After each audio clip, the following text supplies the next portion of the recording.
સમાચારોની વચ્ચે મહત્વના સમાચાર આવી રહ્યા છે। જણાવી દે દ્વારકાથી બ્રેકિંગ ન્યૂઝ સામે આવી રહ્યા છે। દ્વારકાના જામ ખંભાળિયા નજીક હિટ એન્ડ રનની ઘટના બની છે। હિટ એન્ડ રનની ઘટના ફરી એકવાર બની છે। પૂરપાટ ઝડપે દોડતી ઇનોવા કારે બાઇકને અડફેટે લીધું। બાઇકને ટક્કર મારી ઇનોવા કાર ચાલક નાસી છૂટ્યો। બાઇક ચાલક પ્રવીણસિંહ ચૌહાણ નામના વૃદ્ધને ગંભીર ઈજા પહોંચી છે। જણાવી દઈએ ઈજાગ્રસ્ત બાઇક ચાલકને 108 મારફતે તાત્કાલિક હોસ્પિટલ ખસેડાયા।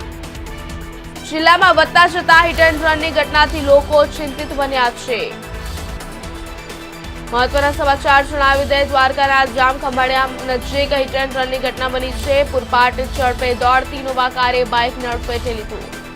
બાઇકને ટક્કર મારી ઇનોવા કાર ચાલક નાસી છૂટ્યો। બાઇક ચાલક પ્રવીણસિંહ ચૌહાણ નામના વૃદ્ધને ગંભીર ઈજા પહોંચી છે।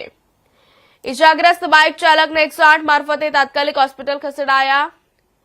જિલ્લામાં વધતા જતા હિટ એન્ડ રનની ઘટનાથી લોકો ચિંતિત બન્યા છે।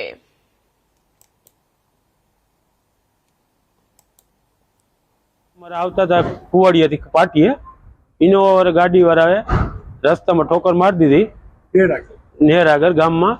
પછી અમે હોસ્પિટલે લઈ આવ્યો। 2 હાથમાં ફ્રેક્ચર છે, 1 પગમાં છે અને માથામાં લાગેલ છે અને ઇનોવા વાળો ભાગી ગયો।